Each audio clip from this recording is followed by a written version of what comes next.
Hello, చెప్పండి బాబు.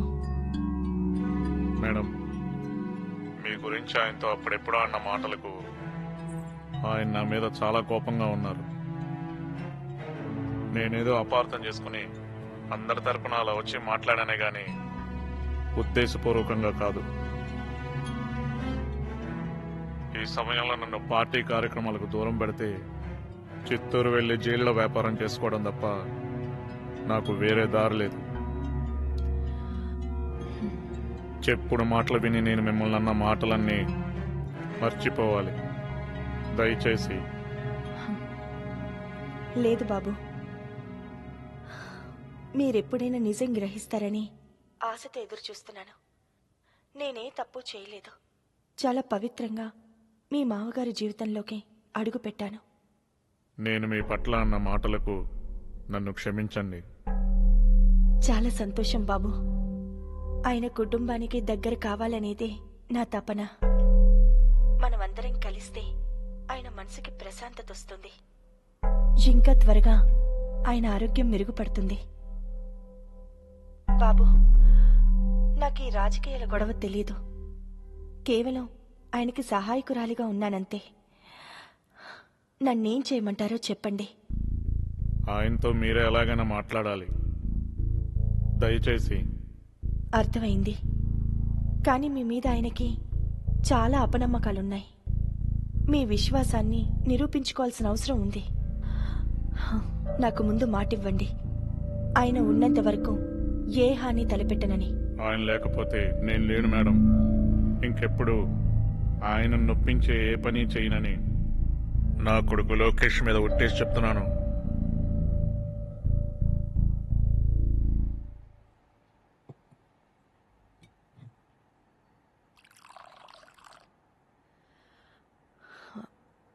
మీ అల్లుడు గారు మాట్లాడారు.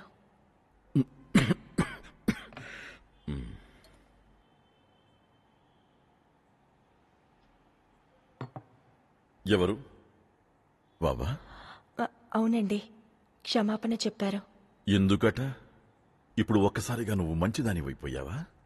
అందరి మంచి కోసం సర్దుకుపోవాలి. వాడు చేసినవి మన గురించి అన్నవి మరిచావా? పిచ్చిదానా, అసలు ఈ రాజకీయాల గురించి నీకేం తెలుసు? తెల్లనివన్నీ పాలనుకునే మనస్తత్వం నీది. వాడు ఆరితేరినవాడు.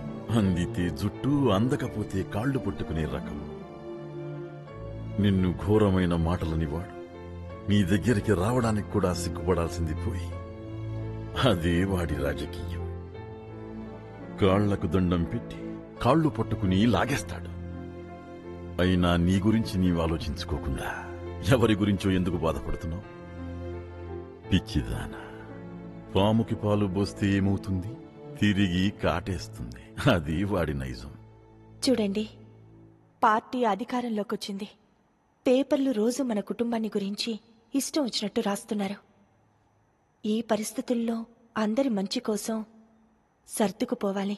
ఏవండి, నా బాగు మీ బాగులో కలిసిపోయింది.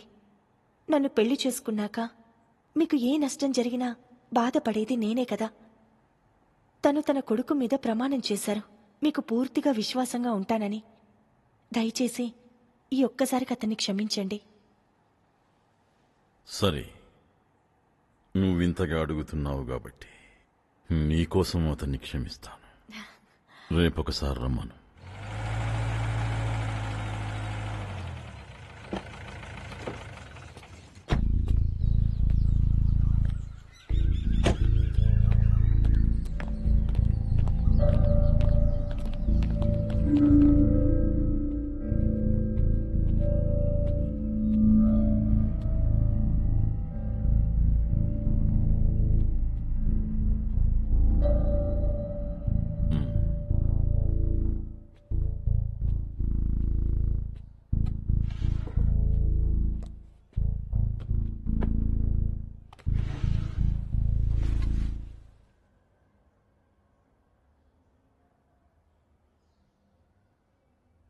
మామగారు, నన్ను క్షమించండి.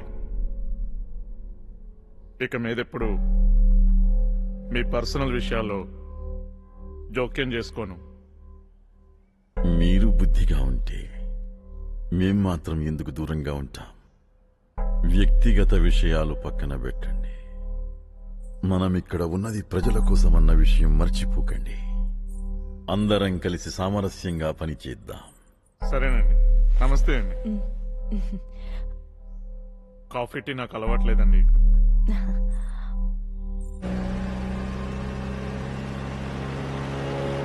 మీరు మళ్ళీ ఇంత కష్టపడి ఆయన నమ్మకం పొందడంలో ప్లాన్ ఏంటి సార్? శత్రువుకి దగ్గరగా ఉంటేనే దెబ్బ బలంగా కొట్టగలం.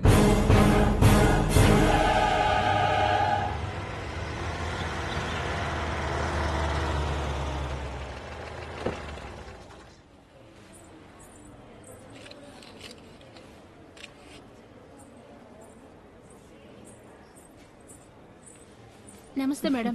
నమస్తే. రండి రండి మేడం.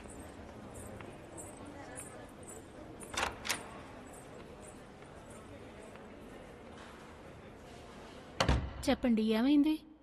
కంట్లో నలతగా ఉంది. ఎప్పటి నుంచి? ఇవాళ ఉదయం నుంచి. ఒకసారి రండి, చెక్ చేస్తా.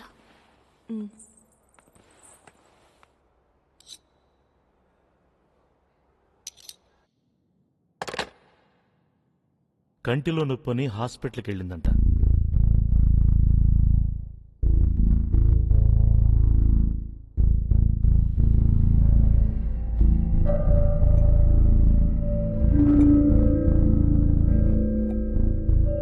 అది హాస్పిటల్కి వెళ్ళింది గర్భ నిర్ధారణకని కన్ఫర్మ్డ్ గా న్యూస్ వచ్చింది.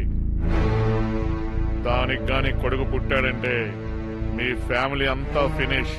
ఎందుకంటే వాడే వారసుడవుతాడు కాబట్టి. మీ ఆస్తులన్నీ వాడికే రాసిస్తాడు ఆయన. మీ వారసత్వం కూడా మొత్తం వాడికే ఇస్తాడు. దాంతో మీ ఫ్యామిలీ మొత్తం అవుట్.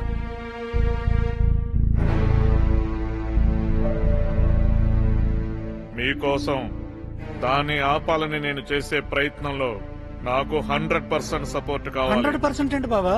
1000% ఉంటుంది. నేను కూడా మీతో ఉంటా బావా.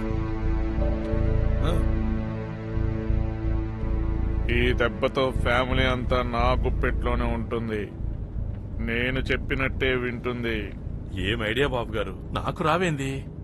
నీకు కూడా వస్తే నా ప్లేస్ లో నువ్వే ఉండేవాడి కదయ్యా. ముందుగా మనం చేయాల్సింది వాళ్ళిద్దరి మీద నెగిటివ్ గా ప్రచారం చేయాలి. కొంతమంది ఎమ్మెల్యేలతో తిరుగుబాటు చర్యలు మొదలు పెట్టాలి. అవి చూసుకోండి.